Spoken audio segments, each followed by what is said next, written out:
Any antiseptic cream. Cyst होने के chances होते हैं, थायराइड हो सकता है स्मेल छुपाने के लिए उसमें सेंट डाला गया हो, तो वो सेल्फ क्लीनिंग प्रोसेस करता है, उसमें टैल्क नहीं होता है, केमिकल्स नहीं होते हैं, तो वो हमारे लिए भी काफ़ी सेफ होता है। हमें भी चुभने लगेंगे, के बाद आपको बालों का झड़ना बढ़ जाएगा, हेडेक हो सकता है। बाहर के टॉप लेयर्स होते हैं, टॉप 3-4 लेयर होते हैं, ये हमारे एक्सटर्नल क्रीम पाउडर इन सब से हाइड्रेट होते हैं। रिपेयर होने की टाइमिंग भी अलग अलग होती है। अंडर आर्म्स पे, स्किन पे रैशेस हो सकते हैं, इनफेक्ट। हेलो दोस्तों, कैसे हैं आप सब? मैं हूँ श्रद्धा। इस वीडियो में मैं आपको क्या दिखाने वाली हूँ तो आप लोगों ने टाइटल और थंबनेल से जान ही लिया होगा। सो if you are a girl then stop using these things। so ये कौन कौन सी चीज़ें हैं जो हमें यूज़ नहीं करनी चाहिए? इनके यूज़ करने की वजह से हम अपने आप को, हमारी सेहत को, हमारे स्किन को, हमारे बालों को नुकसान पहुंचा रहे हैं। तो ऐसे ही कुछ चीज़ें हैं जो मैं आप लोगों को बताने वाली हूँ, अवेयर करने वाली हूँ, ताकि ये चीज़ें आप यूज़ करना आज से ही बंद कर दें। मुझे जब से पता चला है मैंने तो बंद कर दिए। अगर आप लोगों को आज का वीडियो अच्छा लगे तो प्लीज़ अपनी सहेलियों को शेयर ज़रूर कर दीजिएगा, और वीडियो अच्छा लगे तो लाइक भी ज़रूर कर दीजिएगा। सारी चीज़ें बिल्कुल फ्री ऑफ कॉस्ट है, शेयर, लाइक एंड सब्सक्राइब तीनों ही फ्री ऑफ कॉस्ट है। तो चलिए, सबसे पहली चीज़ जो आपको यूज़ नहीं करनी चाहिए वो है एक इंटीमेट वॉश। आजकल टेलीविज़न पे ढेर सारे एड्स आते हैं इंटीमेट वॉश के, अलग अलग ब्रांड्स के, अलग अलग कंपनीज़ के। पीएच लेवल होता है, वो होता है, रैशेस होते हैं, वगैरह वगैरह वगैरह वगैरह। तो अगर आप एक इंटीमेट वॉश ले रहे हैं तो प्लीज़ आप उसे यूज़ करना छोड़ दीजिए या मत लीजिए, क्योंकि हमारा जो इंटीमेट एरिया होता है वो सेल्फ क्लीनिंग प्रोसेस करता है। हमारे जो बॉडी का, हमारे यूट्रस का सेल्फ क्लीनिंग प्रोसेस होता है। उसके लिए हमें किसी एक्सटर्नल क्लेंज़र की ज़रूरत नहीं है। ओके, सो आप चाहें तो वो जो क्लीनर आपने लिया है, इंटीमेट वॉश आपने लिया है, वो आप अपने इनर थाइस एरिया पे, आसपास पे जहाँ पे आपको रैशेस हो गए हैं, आप वहाँ पे क्लीन करने के लिए यूज़ कर सकते हैं। But the exact intimate area पे आपको उसे यूज़ नहीं करना है। इससे जो एक्चुअल पीएच लेवल होना चाहिए, स्किन का नहीं, हमारी इंटीमेट एरिया का, वहाँ पे जो नमी होती है उसका जो एक्चुअल पीएच लेवल होना चाहिए वो डिस्टर्ब होता है अगर आप कोई एक्सटर्नल क्लेंज़र यूज़ करते हैं तो। इसलिए उसे यूज़ करने की ज़रूरत नहीं है। Stop that right now. Second चीज़ जो हमें यूज़ नहीं करनी है वो है again from intimate area, that is any antiseptic cream. Rashes हो जाते हैं, पीरियड्स हैं तो भी रैशेस हो जाते हैं, गर्मी की वजह से हो जाते हैं, बहुत दिनों के बाद काफ़ी ट्रैवल किया एंड काफ़ी पसीना, गर्मी, इस वजह से रैशेस हो जाते हैं। तो हम क्या करते हैं, रैशेस हो गए हैं तो हम वहाँ पे कोई एंटीसेप्टिक क्रीम लगा देते हैं, कोई चिपचिपी सी क्रीम लगा देते हैं, जस्ट लाइक बोरो प्लस लगा दिया, बोरोलीन लगा लिया, वैसलीन लगा लिया, या फिर नारियल का तेल लगा लिया। ये सारी देसी चीज़ें हैं, देसी इलाज हैं, बट ये लगाना नहीं चाहिए। अगर ये आपके इंटीमेट एरिया में एंटर कर गया तो आपको इन्फेक्शन हो सकता है। नारियल का तेल इज़ ओके, कोकोनट ऑयल आप लगा सकते हैं, उसमें कोई प्रॉब्लम नहीं है। लेकिन एंटीसेप्टिक क्रीम्स में काफ़ी सारे केमिकल्स होते हैं, काफ़ी सारे प्रिजर्वेटिव्स होते हैं, वो आपको रैशेस पे नहीं लगाना चाहिए। बेशक इनसे आपके रैशेस बिल्कुल ठीक हो जाते हैं और आपको ऐसा लगता है कि आप हर बार यही यूज़ करेंगे, लेकिन ये आपको रैशेस में नहीं लगाते हैं। ये आपके इंटीमेट एरिया पे अंदर नहीं जाने चाहिए, अदरवाइज़ ये आपको इन्फेक्शन हो सकता है। ओके, हाँ, अगर आपको ऐसी प्रॉब्लम है, गीलेपन की प्रॉब्लम है, रैशेस की प्रॉब्लम है, इचिंग होती है, तो फिर सबसे बेस्ट ऑप्शन है आप बेबी पाउडर यूज़ कीजिए। रैशेस होते हैं गीलेपन की वजह से। अगर आप पाउडर यूज़ करेंगे तो वहाँ पे ड्राई रहेगा, और बेबी पाउडर जो होता है उसमें टैल्क नहीं होता है, केमिकल्स नहीं होते हैं, तो वो हमारे लिए भी काफ़ी सेफ होता है। Rather than using any cream, use a baby powder. और अगर आपको बहुत ज़्यादा ड्राइनेस की वजह से इचिंग हो रही है, जस्ट लाइक सर्दियों में होती है ना, ड्राइनेस की वजह से इचिंग हो रही है, देन आप कोकोनट ऑयल यूज़ कर लीजिए। और अगर गर्मियों में ये प्रॉब्लम हो रही है, पसीने की वजह से हो रही है, गीलेपन की वजह से हो रही है, तो फिर आप बेबी पाउडर यूज़ कर लीजिए। से नो टू एंटीसेप्टिक क्रीम्स और बॉडी लोशंस और any other oils. Okay, third thing जो हम गर्ल्स को यूज़ नहीं करनी चाहिए वो है वायर्ड ब्रा। यस, आजकल मार्केट में फ़ैशन के तौर पे ढेर सारे तरीके के प्रकार के, शेप के, अलग अलग टाइप्स के ब्रास आते हैं, लेकिन जिनमें वायर्ड होता है, पफ लगा होता है, वायर पफ लगा होता है, वो आपको नहीं लेना है। क्योंकि ये जो वायर्स होते हैं ये हमारे स्किन को बहुत नुकसान पहुंचाते हैं, शेप को नुकसान पहुंचाते हैं, और साथ ही साथ अगर ये बार बार वॉश होने की वजह से वायर बाहर निकलने लगे तो ये हमें भी चुभने लगेंगे। वैसे ही महंगे आते हैं, और वॉश होने की वजह से अगर इनका वायर टूट गया या बाहर निकलने लग गया तो काफ़ी ज़्यादा चुभन होती है। इसलिए ये वायर्ड वाली ब्रा लेना आप छोड़ दीजिए। सिंपल कॉटन, सॉफ्ट या मिक्स्ड कॉटन वाली ब्रास या पफ वाली ब्रास आप ले सकते हैं। चौथी जो चीज़ है जो हमें यूज़ नहीं करनी चाहिए वो है एक लूफा। नाउ ये जो चीज़ है ये मैंने भी अपनी कई वीडियोस में बताया है, स्क्रबिंग के लिए या फिर स्किन केयर, अगर हम रेज़मे कर रहे हैं, स्किन केयर मास्क अप्लाई कर रहे हैं उसे रिमूव करने के लिए। बट अब मुझे पता चला है कि ये जो लूफा होता है ये कम्प्लीटली प्लास्टिक का बना होता है, and plastic is not good for our skin. So ये आपको यूज़ नहीं करना चाहिए। अगर आप हर रोज़ इसे यूज़ करते हैं तो ये धीरे धीरे आपके स्किन को नुकसान पहुंचाता है, हार्श करता है, रैशेस होने के चांसेस होते हैं, रिएक्शन होने के चांसेस होते हैं। अगर आप यूज़ कर ही रहे हैं तो एक लूफा को आप 2 से ढाई महीने ही यूज़ कीजिए, उसके बाद आप बदल दीजिए। सो हर 2 महीने में आपको लूफा बदलना पड़ेगा। उससे अच्छा है कि आप एक सिलिकॉन बेस्ड क्लेंज़र ले लीजिए। Silicon based brushes and body cleansers आजकल मार्केट में बहुत ट्रेंड में है, बहुत यूज़ होते हैं, एंड काफ़ी फ़ायदेमंद भी है, सॉफ्ट होते हैं, हमारी स्किन को कोई नुकसान नहीं पहुंचाते। या फिर आप चाहें तो नेचुरल लूफा भी यूज़ कर सकते हैं, जो कि नेचुरल लूफा आता है और नारियल के छिलकों से बना हुआ आता है, मार्केट में अवेलेबल है, आप वो ले सकते हैं। वो थोड़ा सा महंगा आता है बट हमारी स्किन के लिए बहुत ही ज़्यादा अच्छा होता है प्लास्टिक लूफा के कंपैरिजन। जो हम यूज़ करते हैं वो है डियोस, परफ्यूम्स। इन्हें हम डायरेक्टली अपनी स्किन पे अप्लाई कर लेते हैं, डायरेक्टली अंडर आर्म्स पे स्प्रे कर देते हैं, तो ये बहुत ही गलत बात है। इससे आपके अंडर आर्म्स पे, स्किन पे रैशेस हो सकते हैं, इन्फेक्शन हो सकता है। इसलिए बेहतर है कि यहाँ नेक पे हम यूज़ करते हैं ताकि स्मेल ज़्यादा है, कान के पीछे लगाते हैं। अगर आपको स्मेल ज़्यादा चाहिए तो आप यहाँ अपनी कलाई पे भी लगा सकते हैं। यहाँ पे आप डियो या जो परफ्यूम्स हैं या फिर बॉडी मिस्ट है वो आप लगाइए, यहाँ पे लगाइए। यहाँ का स्किन जो होता है ना ये थोड़ा सा हार्ड होता है, तो यहाँ पे आपको कंपैरेटिवली कुछ खास असर नहीं होगा, बट स्मेल बरकरार रहेगी।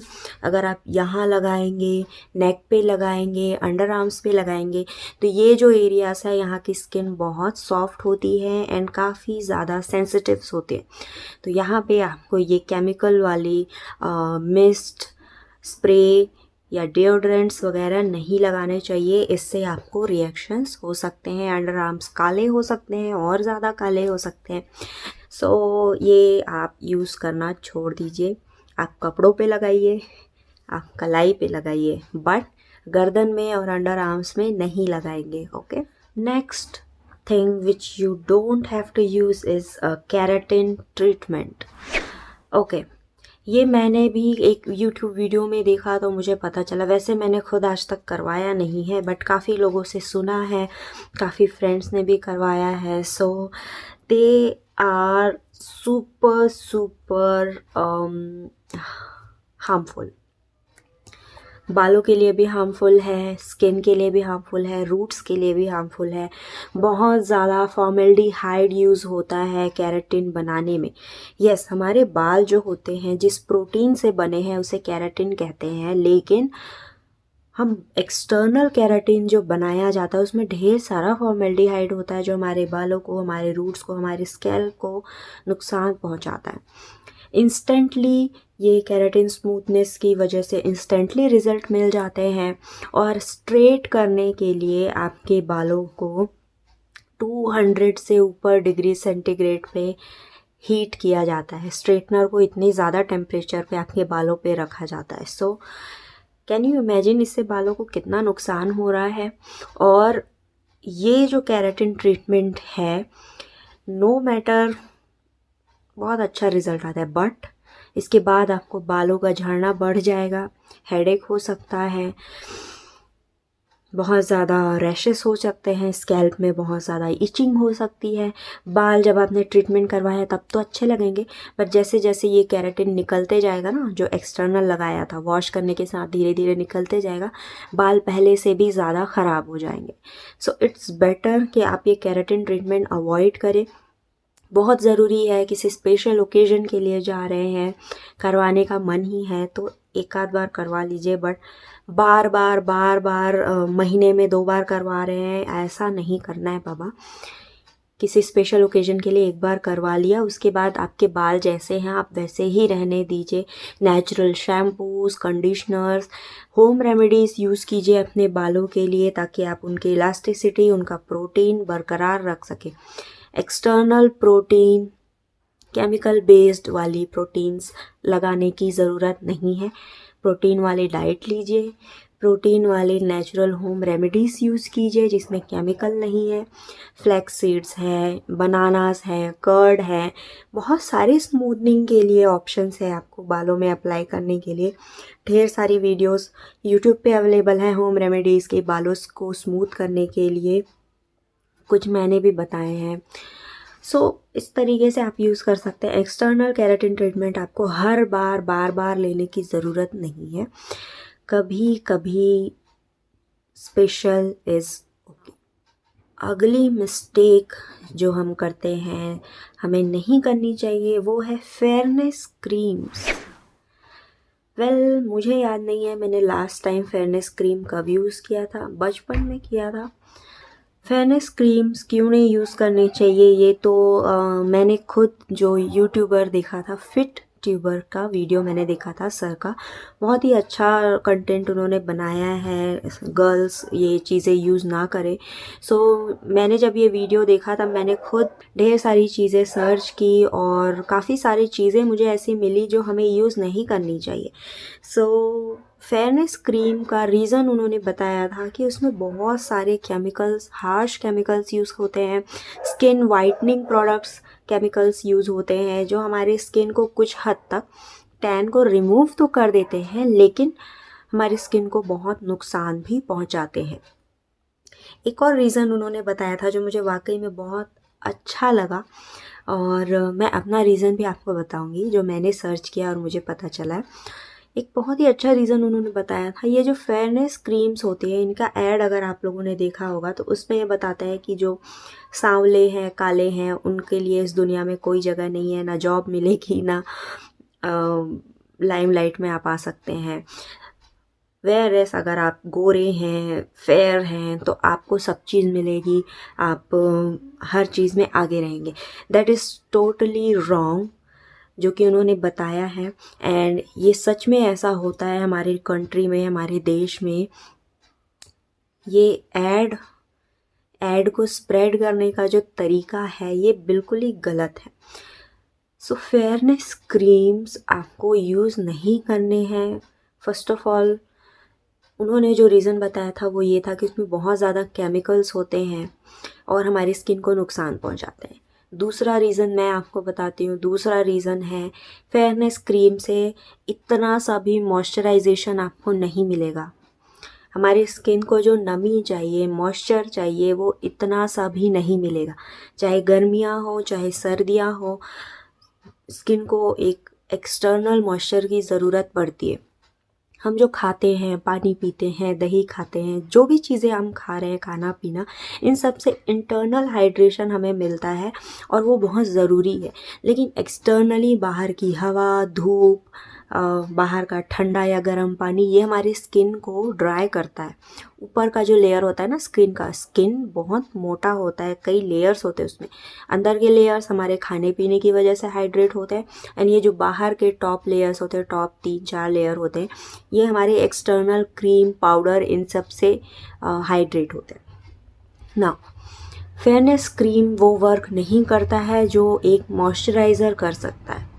फेयरनेस क्रीम किसी भी स्किन टाइप के लिए नहीं आता है, वो कोई भी लगा सकते हैं, लेकिन जस्ट आप अप्लाई करेंगे ना, आपको हल्का सा वाइट कास्ट दिखाई देगा और वॉश करेंगे तो तुरंत निकल जाएगा। कोई नमी नहीं होगी, कोई फ़ायदा नहीं देगा, सिर्फ नुकसान मिलेगा। रही बात सन टैन की, तो सन टैन आप अवॉइड कर सकते हैं सनस्क्रीन लगाकर, या फिर कुछ होम रेमेडीज़ करके, या फिर स्क्रब करके। सन टैन रिमूवल स्क्रब ले लीजिए, सन टैन रिमूवल मास्क ले लीजिए, but make sure they are paraben and chemical free. हर रोज़ कितनी लेयर्स आप लगाएंगे अपने फेस पे? टोनर लगा रहे हैं, आई क्रीम लगा रहे हैं, सीरम लगा रहे हैं, फिर फेस क्रीम लगाओगे, फिर मॉइस्चराइज़र भी लगाओगे। यार क्या क्या लगाना है आपको अपने फेस पे? नहीं, या तो आप सिर्फ मॉइस्चराइज़र लगाइए या फिर फेस क्रीम। अब फेस क्रीम तो आपको लगाना है नहीं, because that is so so so harmful for our skin. कोई फ़ायदा ही नहीं है उसको लगाने का। हमारे स्किन को वो जो चाहिए ना मॉइस्चर, वो देगा ही नहीं, तो वो लगा कर क्या करोगे यार। उससे अच्छा है आप इस तरीके का मॉइस्चराइज़र ले लो। ये जो मॉइस्चराइज़र्स होते हैं, ये जैसे कि फॉर एग्ज़ाम्पल ये है मामा अर्थ का vitamin C oil free moisturiser. Oil free moisturiser है ऑयली स्किन के लिए। ये है एक और moisturiser from Derma Co, and this is vitamin E moisturiser for dry skin. वैसे ही हर स्किन टाइप के लिए अलग अलग मॉइस्चराइज़र्स आते हैं। हमारी स्किन टाइप को जितना ज़रूरत है उतना मॉइस्चर वो बाहर से हमें प्रोवाइड करते हैं। नेचुरल भी आते हैं। सो ये केमिकल वाली face fairness creams, face whitening creams use करना बंद कर दीजिए। ओके, ये अल्टीमेटली आप अपनी स्किन को ख़राब कर रहे हैं, अपने फेस को ख़राब कर रहे हैं। कुछ दिनों तक आप लगाएंगे तो आपको अच्छा अच्छा असर दिखेगा। जैसे जैसे आपकी उम्र ढलती जाएगी, इन फेयरनेस क्रीम्स की वजह से आपकी स्किन में पैचेस पड़ेंगे, रिंकल्स जल्दी आ जाएंगे, आप बहुत जल्दी बूढ़े दिखने लगेंगे। इट्स बेटर कि आप natural skin friendly skin type के अकॉर्डिंग मॉइस्चराइज़र्स लगाइए। एंड मॉइस्चराइज़र भी आप कोशिश कीजिए कि पैराबिन फ्री लगाएं, क्योंकि पैराबिन भी स्किन के लिए बहुत ज़्यादा हार्मफुल होता है। अगली चीज़ें जो हम यूज़ करते हैं, मैंने भी पहले की है, they are smoothening nourishing conditioners. ढेर सारे ब्रांड्स में अवेलेबल हैं। इंस्टेंट स्मूथनेस देता है, इंस्टेंट शाइन लाता है, एंड यस करता है, बट ऐसे कंडीशनर्स में, हेयर कंडीशनर्स में ढेर सारे केमिकल्स होते हैं, और उसका स्मेल ही आपको बता देगा कि उसमें कितने केमिकल्स हैं। हो सकता है स्मेल छुपाने के लिए उसमें सेंट डाला गया हो, तो सेंटेड कंडीशनर तो आप बिल्कुल ही यूज़ मत कीजिए। और सेंटेड कंडीशनर है, इसका मतलब है उसमें ज़रूर कुछ डला है। Natural smell is okay. Natural smell means onion का स्मेल है, एवोकाडो का स्मेल है, एप्पल का स्मेल है, कुछ फ्लावर्स का स्मेल होता है। ये they are natural smells. But आपकी कंडीशनर को स्मूथ बनाने के लिए, स्मूथनिंग बनाने के लिए उसमें पता नहीं क्या क्या मिलाया गया है, और उनकी स्मेल को छुपाने के लिए उसमें परफ्यूम मिलाया गया। सो ये स्मेल वाले सेंटेड परफ्यूम वाले प्रोडक्ट्स, चाहे वो फेस के लिए हो चाहे बालों के लिए हो, आप बिल्कुल ही यूज़ करना छोड़ दीजिए। मैं बात कर रही थी कंडीशनर की। सो आप नेचुरल कंडीशनर लीजिए, ढेर सारे ब्रांड्स अवेलेबल हैं जो कि paraben free, sulphate free conditioners बनाते हैं। एंड यस, आपको इंस्टेंटली हो सकता है उससे असर ना दिखाई दे, लेकिन 4-5 वॉश के बाद आपको अपने बालों में फ़र्क ज़रूर नज़र आएगा। इंस्टेंट रेमेडीज़ की तरफ भागना छोड़ दीजिए। ये मिस्टेक भी हम करते हैं। हम एक ये मिस्टेक करते हैं कि कोई वीडियो देखा या किसी का न्यूज़पेपर में पढ़ लिया, बस एक बार में गोरे हो जाओ, बस एक बार में सन टैन रिमूव कर लो, बस एक बार में बाल स्मूथ कर लो। तो ये इंस्टेंट रेमेडीज़ की तरफ भागना छोड़ दीजिए। इंस्टेंट, वो जितना इंस्टेंट रेमेडी है ना, उतनी ही उसमें हार्मफुल चीज़ें मिलाई गई है। ये बात आप दिमाग में बैठा लीजिए। हाँ, कुछ नेचुरल चीज़ें होती है, कुछ की स्किन ऐसी होती है, कुछ के बाल ऐसे होते हैं जिनमें जल्दी असर होता है। होम रेमेडीज़ हो या बाहर की भी कोई ख़रीदी हुई नेचुरल चीज़ ही हो, मेरे फेस पे जल्दी असर कर रहा है, बट मेरी सिस्टर के फेस पे 4 दिन बाद असर कर रहा है। ये एक नेचुरल हमारा जैसे सबकी इम्यूनिटी सिस्टम अलग होती है, सबका मेटाबॉलिज्म अलग होता है, सबके बाल अलग अलग होते हैं, सबकी स्किन अलग अलग होती है, वैसे ही सबकी रिपेयर होने की टाइमिंग भी अलग अलग होती है, रेजिस्टेंस अलग अलग होता है। बालों में आप जो भी अप्लाई कर रहे हैं, हो सकता है मैंने आज कंडीशनर लगाया, फर्स्ट वॉश में मुझे मेरे बाल बहुत अच्छे लग रहे हैं, बट मेरे बाजू में जो है मेरी फ्रेंड है, नहीं अभी फॉर एन एग्जांपल मेरी फ्रेंड है, उसके बाल मेरे बालों से ज़्यादा ड्राई हैं, उसने फ़र्स्ट टाइम लगाया, उसे वो इफ़ेक्ट नहीं दिखा। इसका ये मतलब तो नहीं है ना कि ये कंडीशनर ख़राब है। नो, हर किसी में चीज़ों का असर अलग अलग टाइम पे होता है। किसी को फर्स्ट टाइम में असर होता है, किसी को 2 बार में असर होता है, किसी को 4 बार में असर होता है, लेकिन असर ज़रूर होता है। इसलिए जो इंस्टेंट रेमेडीज़ होती है ना, just like instantly sun tan मिटाइए, इंस्टेंटली सन टैन नहीं मिटता है।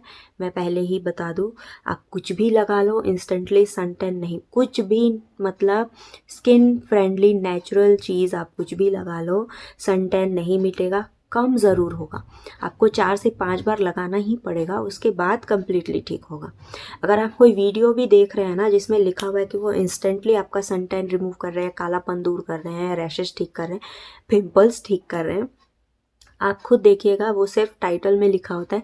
जब आप वो वीडियो देखेंगे तो उसमें बोलेगा हफ्ते में 3 बार यूज़ कीजिए, हफ्ते में 2 बार यूज़ कीजिए। तो इट्स अ फैक्ट। इसलिए इंस्टेंट रेमेडीज़ की तरफ मत जाइए।